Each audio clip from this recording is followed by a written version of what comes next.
Echoes of times, जहां हम इतिहास के वो राज खोलते हैं जो वक्त के पर्दों में छुप गए थे। हर कहानी सिर्फ एक वाकया नहीं बल्कि एक सफर है जो आपको अतीत के उन लम्हों तक ले जाता है जहां ताकतवर सल्तनतें उभरी और मिट गईं, जहां महान सुल्तानों ने दुनिया को हिला दिया और जहां इतिहास ने अपनी दिशा बदली। अगर आपको ऐतिहासिक कहानियां पसंद हैं जो न सिर्फ जानकारी से भरपूर हों बल्कि आपको महसूस हो कि आप भी उस दौर का हिस्सा हैं, तो एकोज ऑफ टाइम्स आपके लिए ही है। चैनल को सब्सक्राइब करें और इस सफ़र का हिस्सा बने।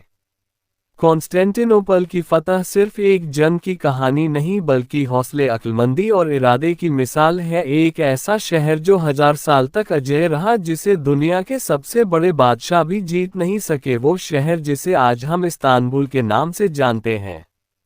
लेकिन क्या आप जानते हैं कि 1453 में महज 21 साल का एक नौजवान सुल्तान आया जिसने वो कर दिखाया जो उससे पहले कोई नहीं कर सका। सुल्तान महमूद द्वितीय ने ऐसी ताकत, रणनीति और हौसले का सबूत दिया कि पूरी दुनिया हिल गई। अगर आपको यह ऐतिहासिक कहानी पसंद आ रही है तो वीडियो को लाइक करें और हमारे चैनल को सब्सक्राइब करना न भूलें ताकि आपको ऐसी ही और कहानियां मिलती रहें।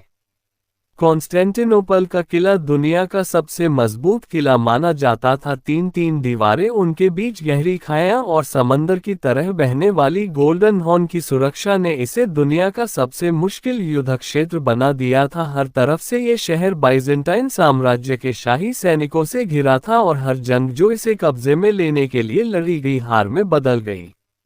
लेकिन महमूद द्वितीय एक आम सुल्तान नहीं था। उसने बचपन से ही यह इरादा कर लिया था कि कॉन्स्टेंटिनोपल उसी के हाथों फतह होगा।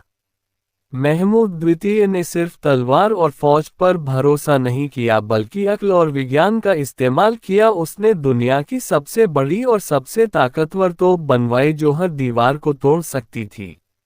उस दौर के मशहूर इंजीनियर ओरबन ने महमूद द्वितीय के लिए एक ऐसी तोप बनाई जो 26 फीट लंबी थी और 600 किलो का गोला दाग सकती थी। ये दुनिया की सबसे बड़ी तोप थी जो किसी भी मजबूत किले को गिरा सकती थी। महमूद द्वितीय ने एक ऐसी फौज तैयार की जिसमें 2 लाख सैनिक थे जबकि बाइजेंटाइन के पास सिर्फ 8000 सैनिक थे।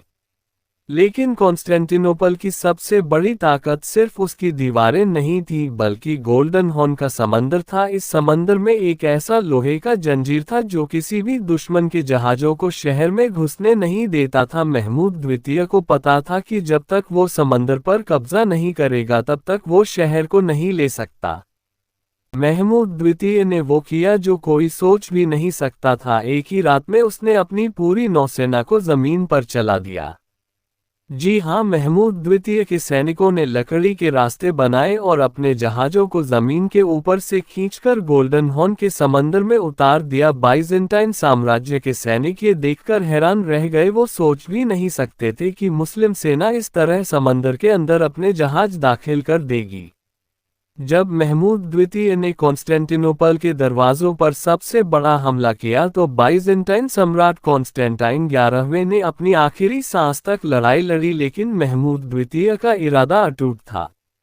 आखिरकार 29 मई 1453 का वो दिन आ गया जब सुल्तान महमूद द्वितीय अपनी फौज के साथ कॉन्स्टेंटिनोपल के अंदर दाखिल हो गया। उस वक्त महमूद द्वितीय ने एक ऐसी बात कही जो इतिहास में दर्ज हो गई। उसने कहा, आज से ये शहर इस्लाम का है लेकिन यहाँ के लोगों को पूरी आज़ादी दी जाती है। हर धर्म के लोग यहाँ इज्जत और अमन से रह सकते हैं। एक नए दौर की शुरुआत हो चुकी थी। कॉन्स्टेंटिनोपल जो 1000 साल तक ईसाई हुकूमत में था अब एक इस्लामिक सिटी बन चुका था और महमूद द्वितीय ने इसका नाम बदलकर इस्तांबुल रख दिया जो आज भी दुनिया का एक महान शहर है। क्या आप जानते हैं, महमूद द्वितीय की इस फतह के बाद पूरे यूरोप का नक्शा बदल गया। बाइजेंटाइन साम्राज्य हमेशा के लिए खत्म हो गया। ऑटोमन साम्राज्य दुनिया का सबसे ताकतवर साम्राज्य बन गया। हागिया सोफिया जो एक चर्च था उसे महमूद द्वितीय ने मस्जिद में बदल दिया जिसे आज भी लोग देखने जाते हैं। सिर्फ 21 साल का महमूद द्वितीय दुनिया का सबसे महान इस्लामी विजेता बन चुका था। उसने नामुमकिन को मुमकिन बना दिया और इसके बाद भी उसने कई और बड़ी फतहें हासिल की, लेकिन कॉन्स्टेंटिनोपल की फतह दुनिया की सबसे बड़ी ऐतिहासिक कामयाबी थी। अगर आपको ये कहानी पसंद आई हो तो वीडियो को लाइक करें, कमेंट में अपनी राय दें और हमारे चैनल को सब्सक्राइब करें ताकि आपको ऐसी ही और ऐतिहासिक कहानियां सुनने को मिलती रहें।